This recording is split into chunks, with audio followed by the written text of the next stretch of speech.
don't give a fuck about all the conspiracies. I don't give a fuck about what's happening here and there. All I know is that war is coming. That's all I need to know. I don't give a fuck about nothing else. I don't care about who pulling the strings, who this. They all gonna get it. All I need to know is that the enemy is here. And it's time for me to train. It's time for me to go out patrol, run recon, go out with my brothers and operate. It's time for me to show the enemy that there's many of us who take it very seriously when it comes to the defense and the safety of our republic. Don't confuse us, those Republicans and those Democrats, because we don't view them as Americans anyway. We view them as traitors, loyalists, and sellouts.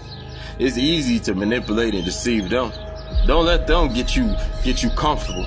You know, we got this Trojan horse that infiltrated our republic. That's fine. We remember. We the people will remember. We remember those who put them on buses and sent them across the republic. We remember those who cut the gate and allowed them through. We will remember.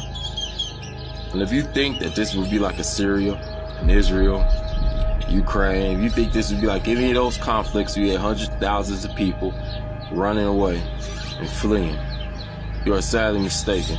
The minute you guys start attacking, the minute American blood started running red in our grass and on our pavement, you will suffer, and you will suffer in the worst way. Because once you open up that can, it will be impossible for you to close. You're going to find out real quick that Americans are just as fanatical about their beliefs in liberty as you are about your beliefs in whatever the fuck you doing. I'm going to tell you something right now. The minute that can is opened up, you will not be able to close it. You will be hunted down. You will be persecuted. You will be chased to the ends of the earth. We will never give up. We will never relent. We will never surrender, because this is our home. What the fuck y'all think this shit is? Y'all think we gonna bend a knee? Y'all think we gonna willingly be slaves? You think we gonna run and hide? You think I watch right now as you got videos of families, you got men trying to save their families. I seen this guy trying to get his family out of the fucking house. His little babies, man, his little girls, his little sons, they coming out, his wives coming out. As soon as he come out, he gets shot.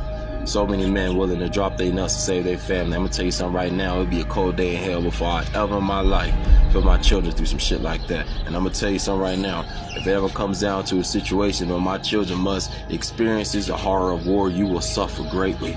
You will suffer greatly for taking away the innocence of my children, for making my children witness things that I try desperately to protect them from. America will end up in chaos, and I'm going to tell you when to do. For those of you that are responsible for it, there will be nowhere safe for you to go. You fucked up in assuming that Americans will behave like the rest of this world. You will not have hundreds of thousands of military-age Americans fleeing to other countries. You will not have hundreds of thousands or millions of American men running away. But instead, you will see us on the front lines. You will see us in the cities. You will see us everywhere. Because the minute that it goes there, there is no going back. We know exactly who to blame. We know it's the government, and there will be nothing to protect you at that time. Let massive terrorist attacks, let things happen here in the state. There will be nothing to protect you. Nobody will give a fuck about their jobs no more. Nobody will give a fuck about breaking the law no more. You will suffer.